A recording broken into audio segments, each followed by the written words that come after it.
around. Are you ready? Oh. No, yes? Yeah, now okay. All right.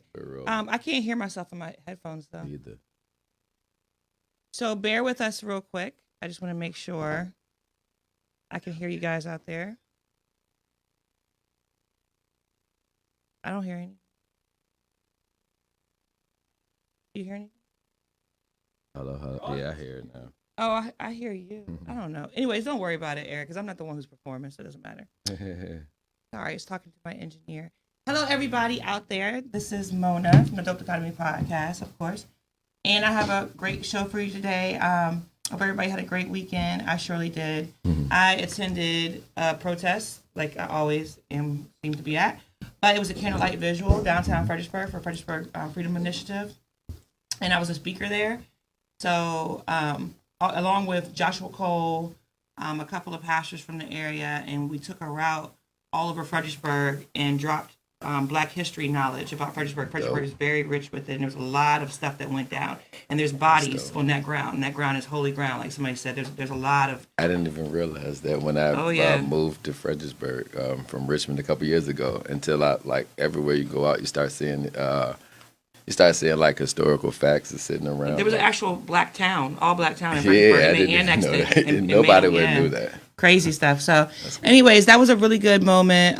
If you have a freelance star, there's an article in that today. You can check that out or go on fredericksburg.com.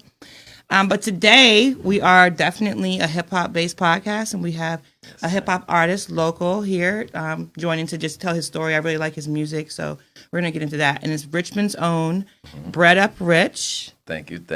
Welcome. Thank you. Welcome. How are you doing? I'm doing great, man, and I'm blessed for the opportunity that you gave me, allowed me to, sit here and give my story and, just be able to talk, because for a long time I was asking for an interview for a long time. You know what I mean? So this is his first interview ever. Yes. On the Dope Academy podcast. Yes. So who is BreadupRich? I would say that BreadupRich is no different from you or the engineer over there, the people watching right now. BreadupRich is I'm just a product of the environment I'm from. Like you said, from Richmond, Virginia. And I don't really see anything. And we never thought of anything good coming from that. We were just taught what the environment taught us. And, I think that if I had to sum up who BreadupRich was, BreadupRich is just that guy who has a dream, but you're from a city where you're not allowed to have a dream. You know what I mean? Or nobody acknowledges your dream. So, but... Good kid, Mad City. Kind of, in a sense, really. I mean, you try to do what's right, you make a few mistakes along the way, but you still hold on to that dream. That's all BreadupRich is, a dreamer. And it's BreadupRich, though. I mean, I'm familiar with you due to your music and seeing you do your live performances. He's a lot of energy. It's really good. Come check him out. He performs a lot in Fredericksburg, also at the open mic nights that we do on Wednesday night. And I love Fredericksburg, by the way. We'd love having you. In downtown Fredericksburg on William Street at the Rec Center. We do open mic nights, and you'll see some dope artists there. So if you come by, you just might end up getting the BreadupRich experience. But your BreadupRich movement is more than music, though, right? It's definitely more than music. As you can apparel. As you can see now, apparel. I design my own clothes. Also, with Bread Up Films, I do my own videos, and also I'm working on a nonprofit right now as well. Are you? Because I've been homeless for the majority of my life, so that's something big for me. Period. If I can give everything to homeless, I would, because I know what it feels like to be there. So, that's what the movement is about. The movement. In the beginning, Bread Up was just, we were at our job, we were underpaid, it was a temp job, and we knew we were working our asses off for a job that was going to let us go when they didn't need us no more, and we weren't really making anything, but we needed to do what we had to do, and that's where the movement started. We got to do what we got to do. You got to bread up. We got to bread up, and that doesn't have to be in a negative way.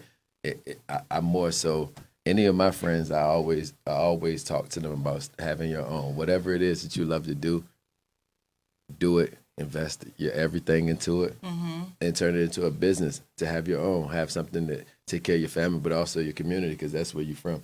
So, you know, my movement is community-based. If I'm in Fredericksburg, Virginia right now, and I've been here for the last 2.5 years, this is my community. So the music and the apparel, I love it. I love to do that, but I'm thinking about the community before anything. And I like that you share so much of your raw truth in your music. And you guys are going to be able to hear some of the music at the end. He's going to do a live performance, and also we're going to show his video for a song that I really like that he has at the end. Thank you. But two songs I've seen you perform, well, either seen you perform or heard. One was written for your mother, and the on your birthday. Yeah, that's my birthday. And the other one was written for your wife. Yeah, sorry, ladies, he's married. Yes, I am. But both of those tracks kind of show a little bit of a redemptive story and things about your past. And you just touched on that you were homeless. So do you want to kind of give everyone out there just a overview of your story? Because I think your story is a very important part of who you are. Well, let's get to I guess the best way to answer that question is to get to the song. Tough Love was a song that I did for my mother, and I performed it at the open mic at the rec center downtown, and on my birthday. And I wanted to do that because that was the woman who gave me life. Now with my story, when I was adopted at a young age, I was put in foster care fresh out the womb. Basically, my birth mother, what she was dealing with addiction, I think that was so strong that she just left. And left me at the hospital, and I went into foster care. And, from foster care, I was adopted at 3. And I had a tough relationship with my mother because I don't know. I think maybe as far as like genetics go or something, or that connection. Come closer to the mic. Oh, I'm sorry. Or that connection that you have with a mother for those 9 months. If my relationship with my adopted mother was strained because I knew that I had a mother. Yeah. But I clung to my father, my adopted father. I clung to him because I don't even know who that man is. Yeah. The biological one is now. So I clung to him, and me and her had a very strained relationship, and it's been strained for a long time. I think that now at 30, in the mid 30s is when I began to really start to appreciate who she was. Value my mother. She buried. I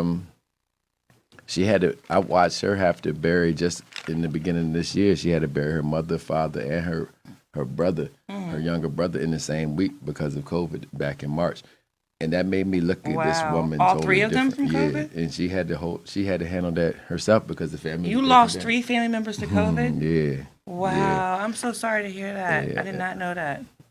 So, and that's where I Pray came from. Actually, that's another video that I have on YouTube. I Pray, and I shot some of that video at the service for my grandmother. But yeah, that's where Tough Love came from. It was just breaking down the whole relationship I had with her because, my dad always raised me to not give out your emotions like just so freely. But with music, it's so easy to do it, And that was my way of, I guess, telling my mother to understand what she had to sacrifice and what she had to go through, even because of what I put her through. It's 3 verses. Each verse is it's deep. And the other song is speaking to your wife, and she was there for you when you were locked down. Yeah, I met my wife. I like to always say I met my wife at my lowest point. I was locked up once again. I spent half my life locked up in and out. My lawyer told me I was doing life on the installment plan. But she had came to me at a time where I had lost everything. I had lost anything I thought I gained. I had lost the person I thought I loved. I had lost myself. and I'm sitting back in jail. And, that was like the lowest point, and I was hurt. And then in comes someone who was just initially supposed to be someone who was from the church that was going to help me out, try to show me a different lifestyle, to teach me about God. And just so she met you while you were locked down. Yeah, too. She met me while I was locked up. And from just talking on through letters, and it became phone conversations, and then it became visits eventually when she got comfortable enough. And for the last 8 months, which if you've been locked up before, that's probably the worstest time period, is the last 8 months, because you can't wait to get out, And I didn't even know where I was getting out and going to. I wasn't even in a rush to go home, because I was like, man, I don't know what I'm about to do, And she came and she did whatever. She dealt with my bullshit, and and she was there for me, and I ended up marrying her through the glass of the jail, actually. Wow. And I married her August 24th, 2 days before my birthday in 2018, and September, October, 3 months later, November 3rd, 2018 is when I got out, and that's when we were able to have a honeymoon. Yeah, but. Well, I think that's dope, though, that you are able to, even if you put people through, like you say, your bullshit, you're able to almost express yourself, musically, to let them know that you appreciate what they did for you. Because, most people would tell you that as far as trying to talk to me, it's hard because I'm just real quiet. I'm real closed off, kind of anti a little bit. And even if we did have a conversation, I couldn't give too much of my emotions. But I can go into a studio with an engineer that I trust, Alan Michael DeFuego, but with an engineer I could trust, and just be able to make a song and send it to the person that song was for. So even if I couldn't voice it in conversation or tell you how I felt, I can give you a song to let you know exactly how I felt, and it's probably gonna come out a lot realer than I would have said if I just said with the words, which is that's deep. And then it's something they can hold on to for years. That'll never go away. For sure. What's up, Lorenzo, Caroline, Hospitality? What's up, Terrell, Jamal? How you doing? What's up, Adrian? Hey, Jen. Hey, boo. Looking forward to dinner and wine with you tomorrow. I appreciate y'all tapping in, by the way. Yes, for sure. And to everybody else who's on my watch party on my personal page, I can't really see the comments right now. I'll be looking at those later. But if you want me to be able to see the comments in real time, please go to the Dope Dichotomy Facebook page for that. Because that's where I will be looking at what y'all are saying. And if you're on Instagram, feel free to follow me at BreadupRich. Look, I was going to let you do that. No, that's okay. I had to plug that one in. Yeah, it's okay. You're going to do it again, too, towards the end. Most definitely. Yeah, you're most definitely. But I do appreciate it. So your song Motivation, which I'm going to play at the end of the podcast, is one of my favorite songs from you. Thank you. And it gets me motivated, and you guys will see when you hear it, but it does. So what inspired that one? Was it early in the morning, like the song says? No, actually, see, my process into approaching music is I just listen to beats all day. And when I heard that particular beat, I just heard that in the beginning, ding, ding, and it sounded like the sun was rising on a beautiful day. And that what made me start saying, that little melody stuck in my head for a long time, actually. And I thought that hook was going to be whack. Early in the morning. No, I like that. I swear. But at first, I was like, man, this is probably going to be whack. Yeah. And I was thinking of like a doper hook to use, but that kept on coming. So I went with the hook. And then my as far as my creative process, I don't do the pen and pad thing. I just like to go in and be inspired by whatever the beat sends me to. So you're a freestyler? No, I wouldn't say I'm a freestyler, but in a sense, it's a freestyler. It's like you just write your stuff in your head. You just constantly say the same bars over and over again until you construct the whole song, basically. And just remember all those things up there. You take the Biggie Jay-Z approach, okay? Yeah, I like to call it. Well, what they term that the West India Archie, You ever watch Malcolm X? I know. And he kept all the his numbers in his head. That's what it is. The West Indian Arch. We keep all our lyrics up here. Yeah. Because with paper, man, you can lose that.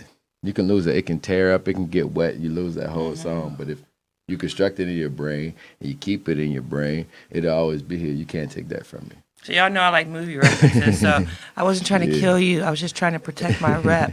Yeah. You know. Shout out to West Indian artists. Yes. What's your favorite track of yours? Like, what's your favorite track? That's hard to answer because I listen to my music in my feelings, basically. You know, I listen to it to critique myself also, but when I listen to it, it's like I have to be. I listen to what I'm feeling at that time. What is your favorite track that you have? Like, we ain't about to do this today. All right, I think that my probably I would say my favorite track to that. Man, that's a tough question, man. That's like trying to single out. You got to answer tough questions sometimes on the Dope Dichotomy podcast. All right, I would say I would honestly say "Worth It," the song for my wife. Worth It. And I would you say, better say that. You're going to have a hard night at home. Look, he got you. Yeah, baby. No, but I also say that because that was the first time that I sung. You know, like I had done the rapping thing and I felt like that wasn't hard to do anymore. And that was the first time with Worth It was the first time I went in the studio and was scared as hell. I was sweating out my shirts. And, you know, my voice was shaking so bad I couldn't sing because I'm nervous. Hell, I got two niggas sitting in here with me. So was that? Hold on. Was that recorded before Girls Just Want to Have Fun? Because you sing on that a little bit. That was after when Girls Just Want to Have Fun. Fun was the second time I tried to sing because I had got so comfortable with that one. So I thought Worth It came out was after. No. Oh. Nah, but Worth It was the first time I ever tried to sing, and I learned about the whole auto-tune process because for a while I thought auto-tune was like, hey, I mean, I could take my awful voice and I could sing, and auto-tune is automatically going to tune it where it is, and that's a lie. It doesn't work like that. If you're really trying to make, I mean, you can sound like a robot with auto-tune, but if you want that natural sound on the auto-tune, you kind of have to try to hit the notes as good as possible. Because as soon as you go off a note is when you get those fluctuations and make you sound like a robot. If J-Lo can do it, you can too. Actually, my engineer at the time when I did it, he wouldn't let me drink. He wouldn't let me smoke. I just had to drink water. Like that was some different shit for me. For me, like he had me under rules to try to sing. But I loved it. I loved it though. I would think that was my favorite song. It's just because I knew what I had to go through in the recording process. Well, that should be your favorite song though. The songs from the heart should definitely be your favorite songs. And then there was alternative, by the way. Like it changed everything to me. Do you think by doing that it opens you up to stepping outside the box? And doing more, like I've seen you do songs where you sing and I've seen you spit, but would you be willing to do like something with a acoustic guitar with it all cut out? Like I know Worth It is kind of on that realm, but like would you do more music in that realm, or was that just those moments? That's the type of music you thought you should do for it. Actually, I don't know. I think when I wouldn't limit myself anymore. And when I talk to my people back in Richmond, I could send them songs like "Worth It" or "Girls Just Want to Have Fun," and they'll probably laugh at that because what the hell you doing, man? We make trap rap. What the hell is that? And I always say, well, first of all, I'm not in Richmond no more. I'm in Fredericksburg, and I've been to establishments in Fredericksburg who would tell me no rap. As soon as you come in, we do live entertainment. What do you do? I rap. Oh, no, we don't do that, though. So you have to try to do different things just to fit your demographic because this is where you're at. So, I mean, you can't make a song. Everybody ain't going to like everything, but you have to try to make something for everybody to like. Yeah. You know what I mean? You might not like every song on my project, but as long as I'm trying to make one for you. Yeah. You know what I mean? Or you. Or you. What's that, Ricardo? It's your people's, I think? Or no? His comment was up there. Yeah, that's my people. I'm just gonna say that because I don't want him to be like. I don't recognize the names. I don't want him to be like, damn, man. If you're my people, then forgive me. It's been a long day. Yeah, man. What's up, Live? What's up, Cora? Thank you. Thank you, sis. Love. Thank you very much. Yes, Live, the Fredericksburg Freedom Initiative. You can go look them up on fredericksburgfree.org. Definitely, if you want to get involved. Everybody always asks me how you get involved. I give you these names, and that's one of them. What's up, Ray? Everybody on my personal watch party, I appreciate that you're watching there. But if you want your comments to come up and I answer them like really, really quickly, then go to the podcast page. Yeah. If not, then I have to kind of keep going back and forth or whatever. But we do thank you for tuning in no matter what. I appreciate it all the time. So is there an artist that you would love to work with? An artist that I would love to work with. Well, I just happened to work with an artist that I had made a list at one point in time, like a month ago, and posted on Instagram an artist that I wanted to work with out here that I've been listening to for a while and I respect them. And I just ended up working with one the other day. Shout out Richie 730. I don't want to mess your Instagram name up, but Ty Richie, you know Richie who you 730. What's up, Travis? Yeah, but he's with the Drip movement. Shout out Forever Drip LLC. But I worked with him. That was one of the main guys I wanted to work with because I was really trying to get him back into wanting to do the artist side. He was battling for a while and was kind of hesitant to get back to the artist side. So that was a good one. Battling is crazy. Yeah, I love battle rap, but I'd be like, I don't even know how they do it. It's tough though because and what made him want to leave is because he feels like he legitimately won the battle, and everybody who was there that day feel like he legitimately won that one, but he was outside of his demographic, so crowd rules type shit, But me and him worked, and that was good. That song's gonna be on his project, dropping at the first of the year probably, and other than that, it's a guy named Lil Juice, Juice Box. Oh, Lil Juice, who comes to the he be that's my little guy. That's somebody I would definitely want to work with. But he works all the time. Like Little Juice will be on the podcast. I think we were talking about it like maybe in October. When he get here, you tell his ass that I'm looking for him to make his damn song. Well, he was at open mic. He was at open mic the other day. I'm bullshit. He know I'll pull up at his job if I really if I really want need to talk to him. Yeah, but that is one of the guys because lyrically, for him to be a young guy, that he is like Kendrick Lamar, Eminem with the wordplay and the syllable rhyming that he be doing. He be fast. And that's what I like to work with. Somebody, I don't want to work with whoever's just hot at the time. I want to work with somebody who's really going to challenge me. A lot of people say I don't want, I'm not in it for the competition, and that's cool. You stating what you're not in it for. But as for me, it's always a competition. It's a friendly competition. I mean, you see, LeBron James hates James Harden on the basketball court, but they best friends. They cool, yeah. Outside. But that's how hip hop should be. And that's how it is. Like, I tell all my friends who are who's doing the rap thing or is in the game right now, I tell them, I'm trying to bust your ass every time I got a chance to. But if you're doing something, I'm gonna be the first one to give you love. Yeah, that's how it should be. I go to the open mics and I record everybody's performance. And shout out Sin Living. That's somebody I want to work with too. I definitely do want to work with him. Well, I'm Sin's manager, so I can make that happen. Well, see how this shit work. But I definitely do. I wasn't just saying that because I figured I should have said that. She already know. I told her too. I think that y'all would make a dope track together. Hell yeah. Like, so dope. So much talent. So dope. One track. Hell yeah. So is there any particular musical genre that you would like to go into?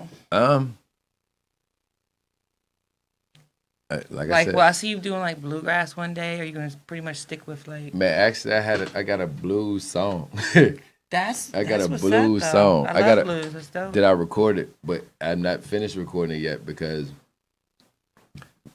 I had like developed some type of polyp shit in my throat, and that it was because I was singing there, and he kept telling me, "Stop trying to sound cool. You singing the blues. You gotta put your pain in there." Yes. So I'm trying to growl, and man, I sung so hard. I felt some shit happen but singing like Muddy Waters. Yeah, but I'm still working on that though. I have to do a little bit at a time, you know, while my voice works for that or whatever. But yeah, you don't want to. And then it's different. I'm not a guy who's quick to rush to try to put some shit out just to have some shit. If it ain't right, I'm gonna keep on working on it. But I got some blues I'm working on. I got a gospel song that I'm working on called Knees. I'll probably change that name, but I'm talking about getting down on your knees and just surrendering everything.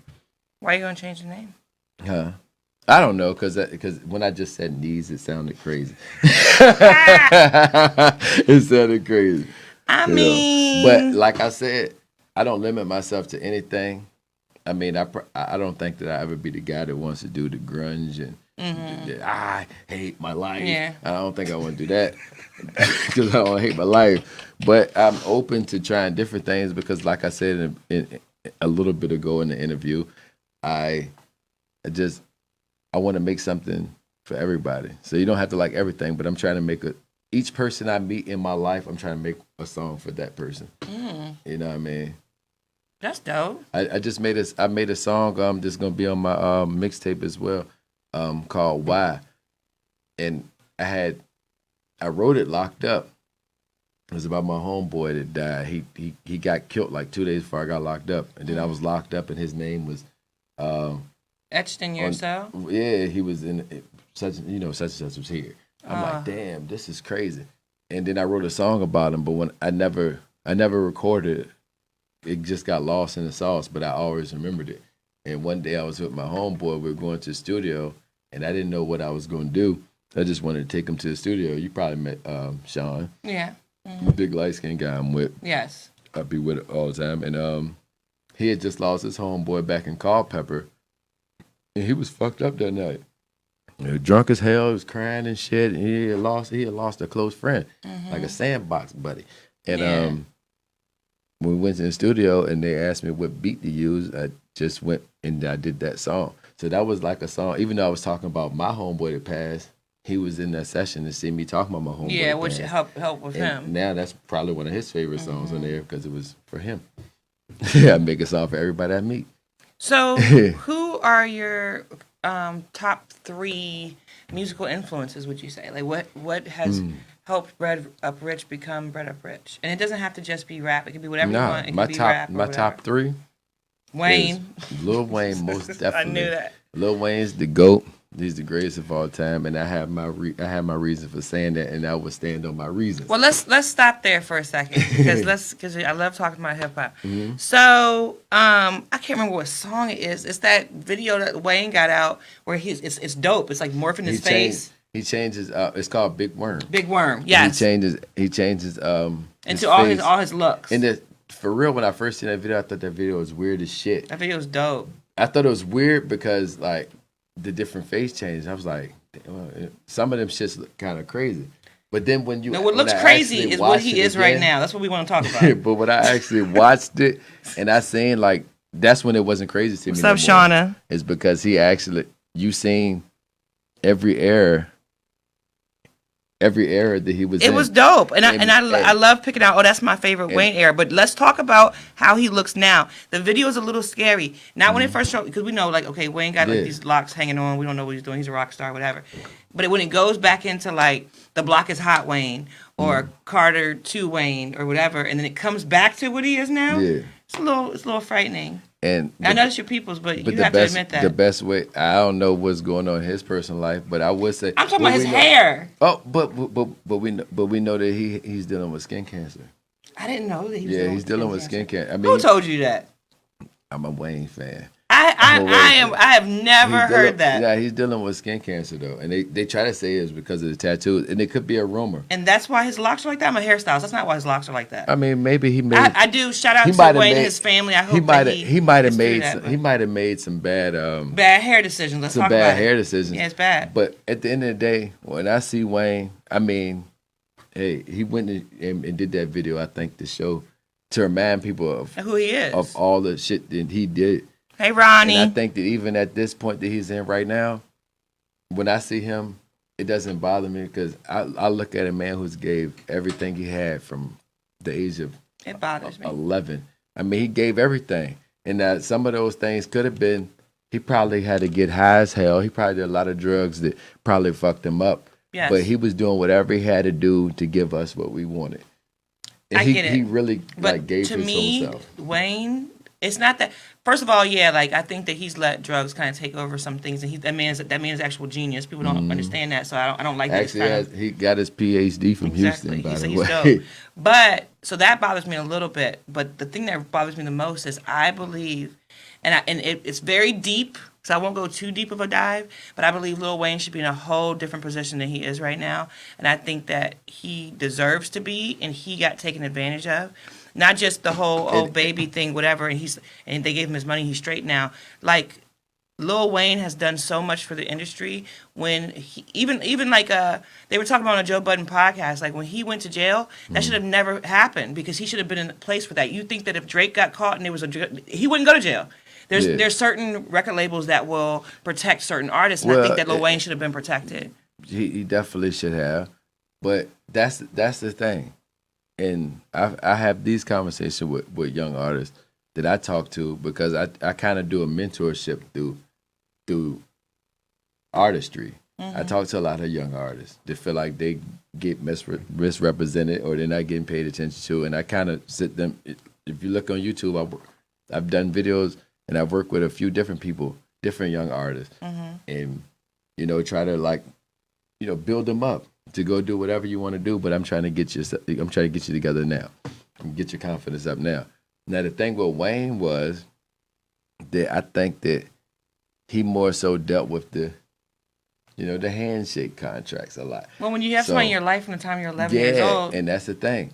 But and even now, after all that shit that he went through with Baby, guess what? They're still cool as a bitch to this day. 50 Cent said it not too long ago. I would never give my opinion on Wayne or Baby because shit, I can say what I want to. Them niggas still gonna be cool. I think Wayne trusted a lot of people along the way and made bad business decisions because he just shook hands with people. And it bothers me. And even when you talk, because he is a GOAT. And when you talk to young artists now, they always, when you start talking about something about all right, you want to fuck with me, you want me to be your management or whatever. If I say something about a contract, they think that you just cussed them out. Nah, the contract is just to let you know. I mean, shit, we can. If you're not young enough to follow Lil Wayne, we can go to NBA YoungBoy. NBA YoungBoy is kind of getting raped by his label situation because you have to trust them. You got to fuck with them contracts. You can't look at somebody send you a contract and be like, oh, this nigga trying to get over on me. Somebody trying to give me a contract, I would feel like somebody try to be honest with me. Yeah. So I think he just did a lot. Who's the other two influences that you had? So you said Wayne. Wayne. I would say like probably Nas. Okay. It's just being like a story. I used to love Jay a whole lot, but Wayne kind of knocked Jay out of my top three. But Nas just being a storyteller, just being true to what he wanted to do, regardless. He probably could have been a lot further than he is now. He just didn't compromise. Oh, don't get it twisted. Nas is a venture capitalist. He is a lot further, just not in music. Yeah, no, not in the music. He's been doing some big moves. Because Nas also has a his last album was Dope Boy. I mean, Dope Boy. That joint, the Hitman. But a lot of times they think that you fell off the map because you're not rapping no more. No, he rapping bags up. But Nas actually made the Forbes list because he has a mattress company endorsement. He invested in He's mattress. He's doing all types of stuff. Types of stuff. Hell yeah. So I fuck with Nas though.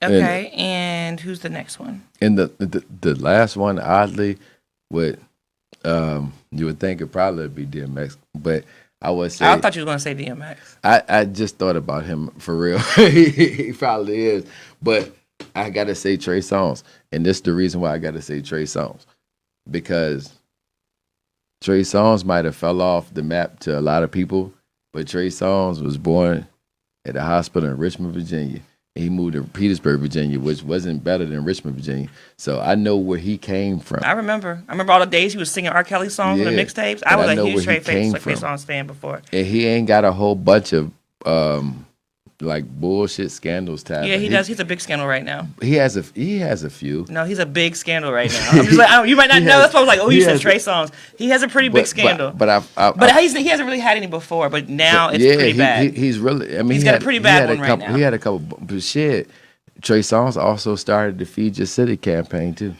Yeah. Well, and got celebrities behind that to feed the city that they came from. Nino Brown gave turkeys to the hood. I mean, shit. If providing crack. I mean, I understand that, but I am saying that Trey Songz definitely does have a scandal, and it's a little spicy. So Ronnie, my homegirl Ronnie said, "Why would a contract make folks feel some kind of way?" She don't ask me. That's them. Me, because I guess the thing, because I guess people assume. Because the artist is signed to a record label, that there was a contract involved, and then when shit falls apart and the artist got fucked over, then the public automatically assumes that it was a contract situation. Where most of the time artists just be trying to get some money. They might not even sign a contract; they just might just take the bread. But even outside of that, I don't know what's going on with them. I know with me. Personally, when I do my management and trying to build my label, my whole thing is it is going to be contracts because I want to protect both of us. But it ain't going to be a one-sided contract. We're going to sit down with a notepad, and you're going to tell me what you want from your manager, and I'm going to write that shit down. And then I'm going to tell you what I want from my artist, and write that shit down. And then we're going to figure out how to make that match in a way that's going to satisfy you, satisfy me, but you gotta protect yourself because shit. A lot of times, man, I would say 2 artists that I've dealt with in the last year.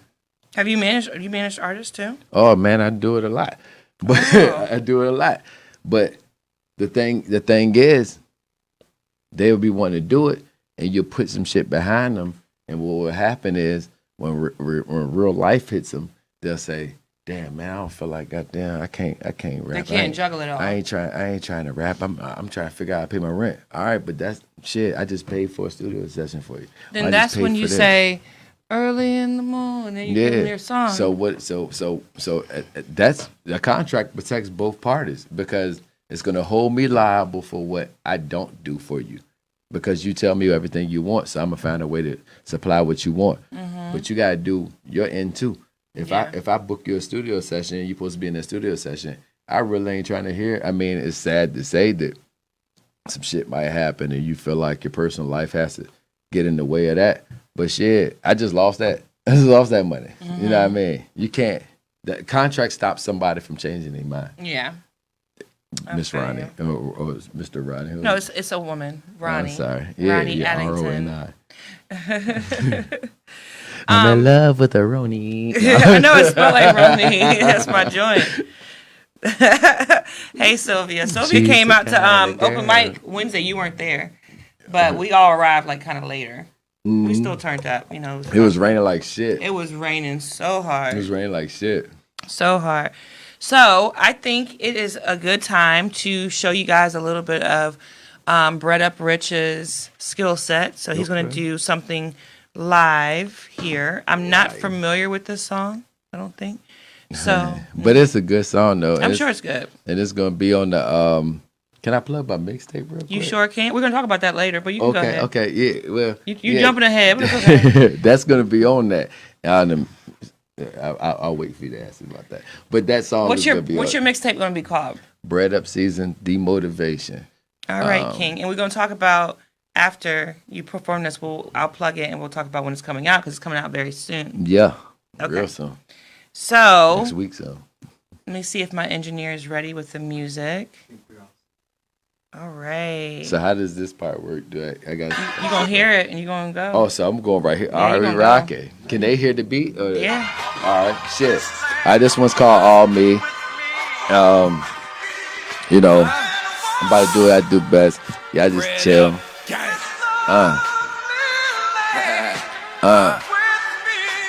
Bread Up Season, Demotivation. September 19th. This song's called All Me. I've been up for like 4 days, ain't sleep a wink since Tuesday. No hairbrush, no shade, keep the currency moving. Baby mom's in the new crib, sweater skin's getting too grown. Money running like 8 race, pass blunts like put-ons. Running back like football, money stacked 4 foot tall. In a lat getting sucked out, yo bitch with no draws. Sent her home with no walls, back pain in her soul jaw. She came to me with trust issues and left you with a broke card. I hustle hard like a porn star, give nothing but A fucks. Just came home and my weight up, money all in my taste buds. Sick and tired of being dead broke, might as well be broke dead. Shit, I probably just chase money in a wheelchair, but you broke legs. Goddamn, my cash stacking, racketeer my tax bracket. You the type that'll pass wretched, only time you can pass average. 8K in my nightstand, subtract man and do mathematics. Bitch ain't shit all, show me this bitch sound like tap dance. Goddamn. Yes, I get money, that's all me. Yes, I get money, that's all me. Yes, I get money, that's all me. Remember when they didn't want me? Now I get money, that's all me. Now I get money, that's all me. Now I get money, that's all me. Money fast like highways, living proof that crime pays. I'm on my off days, I'm on my off days. Bitch, I'm a hustler, they call me. Shout out my neighborhood, you feel me? When I say neighborhood, y'all know what it is. Money, money, money, I just need a lot of hoes on me like I won a lotto. Back then hoes didn't want me, now I'm hot hoes all on me. Shoebox, that's all on me. Big hammer, about drama like a thespian. In the room with 2 lesbians, one don't smoke but got second hand on my high horse like a equestrian. Loose lips can sink ships, closed mouths don't get fed. I get bread by D-Lo, pull up like busy. Goddamn, bitch, I'm a hustler, I'm all about money, ho. She give me heads and I feel like I'm comatose. I know she a freak cause I met her on the Mobile show. The toilet with the kinda go, soon as I hit it, it's back to the money, goddamn. Then I'm back to the mob, I gotta get it, put that on my squad. When I lose, I put that on my guard. Ask for the best, I will answer like You can't be serious right now. Once again, shout out my neighborhood, man. My neighborhood is why I'm here. I love y'all niggas, man. You know what I mean? I don't know if y'all watching now, but y'all better watch me, nigga. Shout out my neighborhood, y'all. I love y'all niggas, man. I fucks with it. Yeah, I've never heard that one. Thank you. Like, yeah, it's called me. Hell yeah. The cadence, oh, that's dope. And I like to pick beats that start different. It might start. I'm gonna need you to send that to me. Right, please. It just kind of like starts kind of mellow and it just wakes up and you just go. You got a lot of love. People was hitting the love. Oh, when thank y'all, man. Thank y'all. Yeah. Thank y'all. Y'all know how long that I've been like pursuing this dream and I haven't got love. How long? I started this at I started writing music at 14. My dad took me at 15 to the studio for my 15th birthday, and I never like gave up on that dream. I just love being in the studio. I'm 35. I turned 35 last month, and I would say that this year, 2020, it sucks. It's fucked up, but I love it because as far as an artist, man, I got plenty of love. And I guess it's because my music,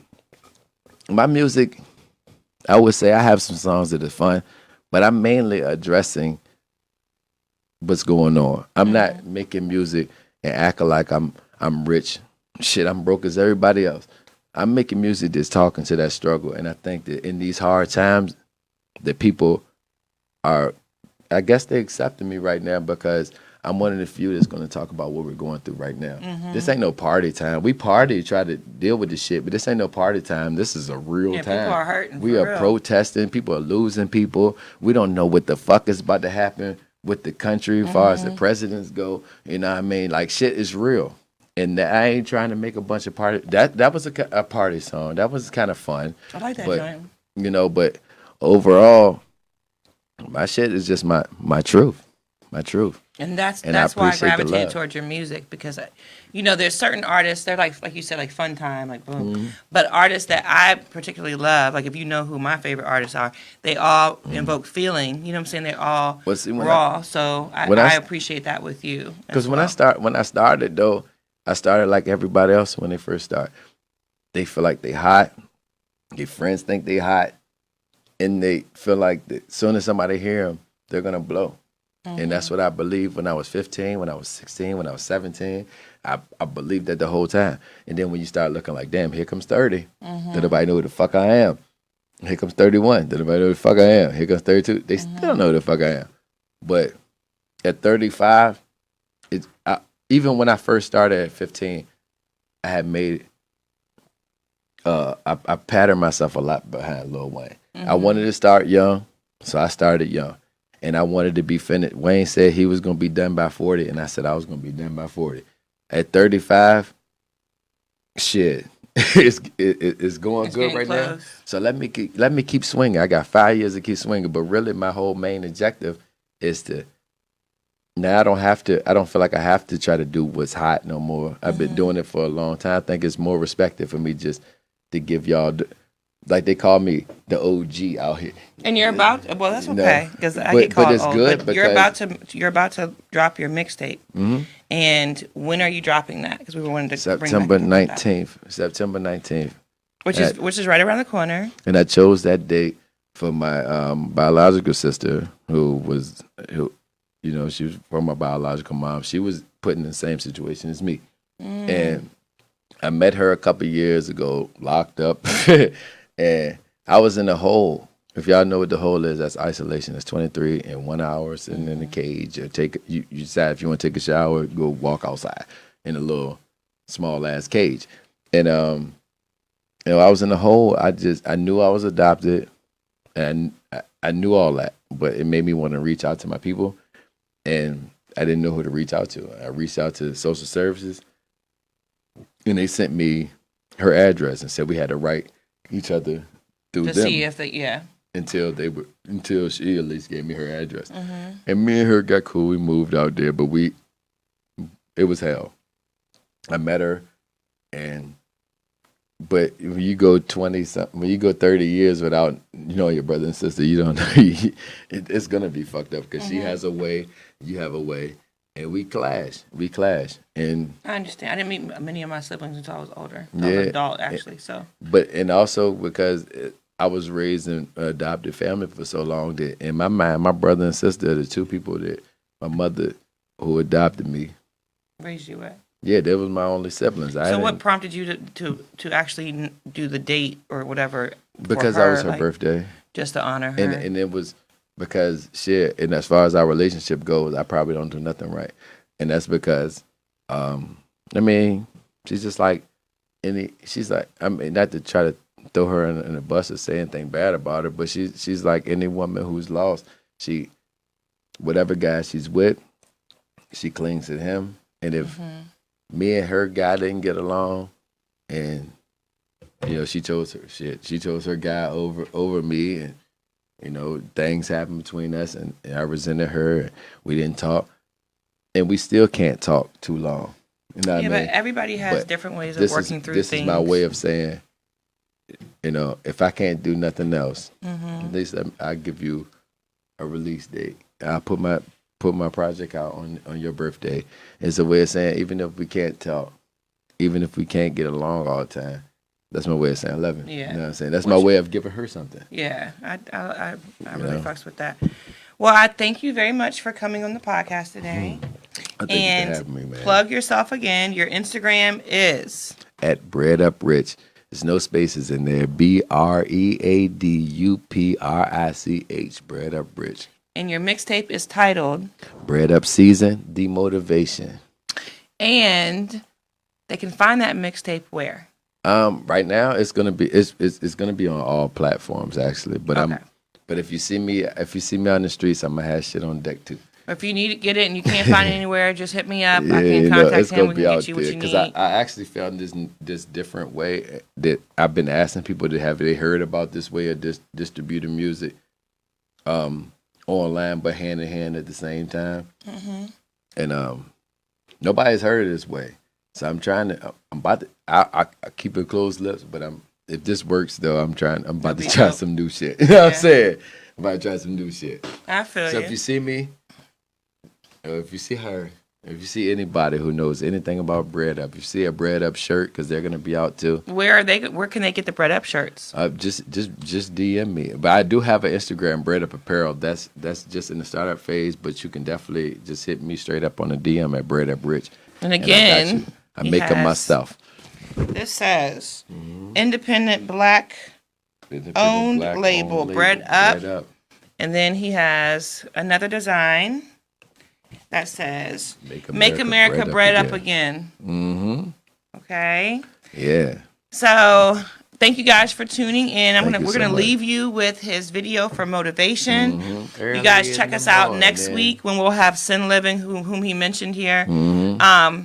Dope rapper. Hey. Yep. She'll be here next week, and my co-host Mia will also be back. So we'll have a really dope, fun podcast on that. And just thank you for tuning in. Thank you. Bye. I hope y'all have a dope night. I appreciate it. Neighborhood. Put your ass. Nah, man, on some real shit though, bro.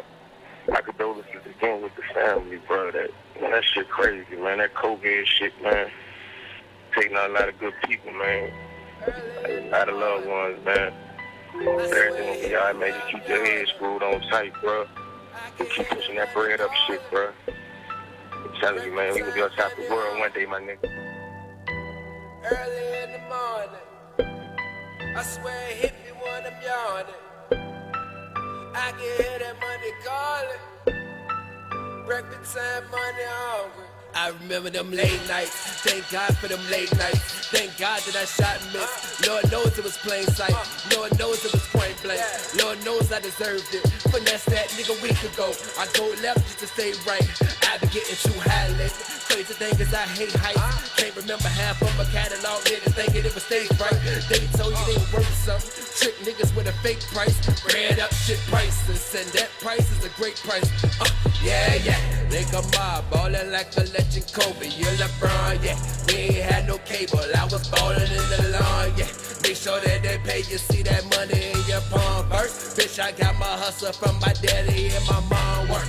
I let my nightmares go, pick it up in cold sweats. I let that jail life go, swear I won't go back.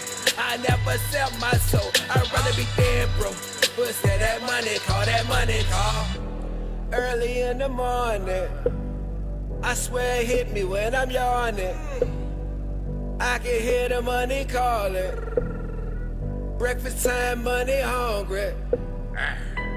Early in the morning, I swear it hit me when I'm yawning. I can hear the money calling. Breakfast time, money hungry. I remember them cold sweats. Thank God for them cold sweats. Thank God that the sheet tucked me, but I stayed up until 3-something. Thank God that my mom's prayers hit your ears like a beat busted. Thank God that the weed man was right here when I need something. Right here for that dream coming. Right here's for the team coming. Life coming like short films. Nightmares from the scene running. I stare and don't flinch, even if shit seem ugly. But I've been having ideas back when ideas used to mean something. Yeah. Money over everything, bread up on a mission. Not to come off as offensive, nigga, that's how I'm living. Since the season, motherfucker, I come up in the kitchen. You ain't cooking it to get it, then you stuck with the dishes. I make that cash raw, so with that cash ball. So now my closet space is looking like a cash ball.